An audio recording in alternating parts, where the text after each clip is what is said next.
Okay, so do you guys remember what I said last week in my review about my predictions for who would go next? If I recall correctly, next round, Team Purgatory goes up first. So who's going to go up first? Um, I'm not really sure. I know it's definitely not going to be Yumi Gahama, because, well, as it would turn out, the one fucking person that I thought would not go up next is going up next. Yay! Hello everyone, and welcome to my review for Kengan Omega Chapter 76. We got a short but good chapter this week, starting off the beginning of the fourth round. So the most important thing to talk about today is the reveal of the fighters for this round, that being Misasa for Team Kengan and Yumi Gahama for Team Purgatory. So yes, we've already got a Fang showdown this early on in the tournament. So I was under the belief that Agito would probably get to fight Yumi Gahama, but in the case that he wouldn't, I assumed that Misasa would fight him since he's the other Fang. And that's what's happening. So that's pretty cool. I'm very happy to finally get to see Misasa showing off what he can do. During Asura, in the little character bio things, we found out that Misasa is supposed to be a close quarters specialist. So this special round is going to be perfect for him. So, to the surprise of everyone, essentially, this round is going to be different from all the others, and that there is a time limit, and there's going to be a spotlight shining down on the arena that will get progressively smaller as the time for the round continues. And if no one has been knocked out in the 5 minutes, then the match is a no contest. So I don't think the no contest is going to happen because that would be boring.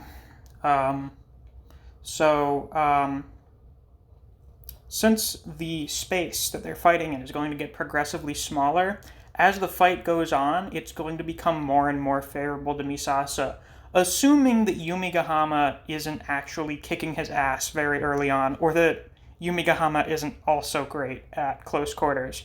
Though I'm going to assume that Misasa probably knows what Yumi Gahama can do, considering that he was on the extermination force well before Yumi Gahama became the Fang, and, was presumably on it while he was the Fang. So, he most certainly knows what Yumi Gahama can do. Now, here comes the question of what Yumi Gahama can do. I don't know. I saw some people talking about it on the subreddit based on the real-life person that Yumi Gahama is modeled after, but I don't remember what any of it was. I'm going to assume, based on what very little we've seen of him, like the little flashback to after he beat Jose in that fight, that he is going to be rather bestial. In case you couldn't tell from the fact that he has clearly embraced the power of Monke, I mean, sweet fucking Christ. He looks several steps back on the evolutionary chain. Good God. Is it just me, or did his sideburns grow exponentially between the panels in which he stepped out onto the ring? Yeah, it's very weird. In most panels, he doesn't seem to really have sideburns. There's a couple where he does, and then there are some where he doesn't really look like he has any at all. But regardless, this is going to be a rather feral beast that Misasa is going to be fighting up against. I assume that this fight is probably going to be a bit of a bloodbath, or there's not going to be much blood at all because it's mostly just going to be Misasa dodging around Yumi Gahama and then pushing him or something. I don't know. I'm very excited to see what Misasa will actually perform as a martial art for close quarters combat. I assume it's going to be something targeting pressure points and joints, something like that, especially considering the size difference. I mean, Yumi Gahama is twice the size of Misasa. I mean, if you thought the size difference in weight class between Carlos and Gao Lang was extreme, holy shit. You haven't seen anything yet. I just have to comment on this. This is a totally, nothing statement, but Yumi Gahama really doesn't know how to dress. He is so fucking casual. He's wearing, I can't tell if this is one article of clothing or not. If it's not, he's just wearing like a sweatshirt and sweatpants. And that's all he ever fights in, which I honestly have to respect him for. I guess if you're so confident in your abilities that you would probably just dress in like laying around the house during winter clothes, I guess. I don't know. But I've heard him described as being dressed like Spec from Baki, and yeah, I see it. It's definitely very similar to Spec. The only difference is I think Yumigahama is actually uglier than Spec, if you can believe that. So the other big thing in this chapter is some stuff with the Worm and the Wu clan. So Jiaji is back. Remember him? Ryan basically caved his entire fucking chest in with one punch. Yeah, that was fun. He certainly seems to remember it. But apparently, the Wu and the Worm are not the same organization. They just sort of work together in this situation. I assume the Wu functions similarly to the Curry clan and that they're basically just hired assassins and hitmen, maybe. And in this case, the Worm has contracted the Wu clan in their efforts to overtake the Kengan Association. Now, apparently, this is a confirmation that Alan Wu is not the Worm that has infiltrated Purgatory, like fighting in the tournament, or at least he is not the Tiger's vessel. So, considering the Wu's cooperation with the Worm, I guess you could say that Alan is technically part of the Worm, just by association of him being in the tournament. But he's most certainly not the Tiger's vessel. So that's another one off the list. If I had to guess, the Tiger's vessel is probably going to be Dong Cheng or the other Chinese guy whose name I can't remember. Do they say it this chapter? No, it doesn't seem so. But I have a feeling either of those guys will probably be it, considering the Worm seems to be from China. And the pants that the Tiger's vessel is wearing, they look pretty similar to the stuff they have on. So that's probably who they are. Or that's my most likely guess. I think the one other than that, holy shit, would probably be Tarashi or Lu Tian. Simply because Lu Tian is probably the only person more mysterious than Tarashi, because he has literally not said a single fucking word in the entire time that he has been here. He hasn't said anything. Also, his fighting style is centipede related, though that may just be a red herring. And him wearing a trench coat makes him seem pretty shady. The other one is, of course, Tarashi, because, I mean, he's wearing a mask and only has one name. Which is, his real name is probably not Tarashi, just like how Falcon was not Falcon's real name. So I guess we'll see what happens with that. The only other really notable thing this chapter, I would say, is probably Kano thinking about Misasa, just saying to him to show him the power of the new Fang. I assume Kano is very interested to see just how strong his successors are, being the former Fang. I just think that's very interesting. I'm very excited to see how Kano has developed, considering that his whole shtick was evolution. I'm very excited to see how he has grown as a fighter after stepping down as the Fang and leaving the Kengan Association and just going out to find himself. I'm certainly looking forward to that.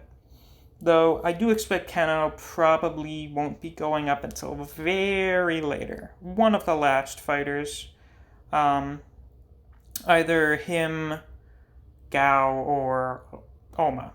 Those are probably the three that I would assume would go last. Especially because, I mean, it's Kano. It's either him or Oma that's the strongest person on here. I would probably argue that Oma is the strongest person here, because Oma on Death's Door was able to put up a good fight against Kuroki. I mean, like, he broke his arm. Whereas a essentially full-powered Kano was able to put up a very good fight against Kuroki and even do more damage, but still lost. I think that if Oma was in 100% condition, he would have done better than Kano against Kuroki. Um, but that's just my opinion. It's also probably a good thing that Kano is not fighting Yumigahama, because if there was anything to go off from how he was acting when Ryo went to go find him, it's that Yumigahama seems to bring out his bad side.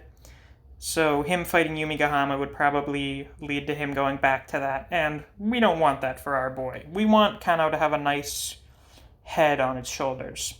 So perhaps it's for the best. But yeah, that's pretty much all there is to talk about this chapter, other than Misasa's taunting. Don't you pussy out, bitch. That's fantastic. I am so happy that they dedicated like a whole page and a third just to Misasa taunting Yumigahama into coming out to fight. That is hilarious. So we're already getting some fantastic insight into Misasa's character, that smug little shit. I have a feeling he's probably going to take this. I think what we're going to need is we're going to need to have people on the Kengan side that win using the Purgatory rules. If there's anyone I would expect to lose based on Purgatory rules, it would probably be Le Banner, because he I don't know, he seems like he kills people. Alan Wu, because he's a new guy, he's a greenie, an amateur, as Dong Cheng said, so him not being used to fighting under Purgatory rules would probably be a handicap for him. And the other would be Yumigahama, because I'm pretty sure he almost killed Jose.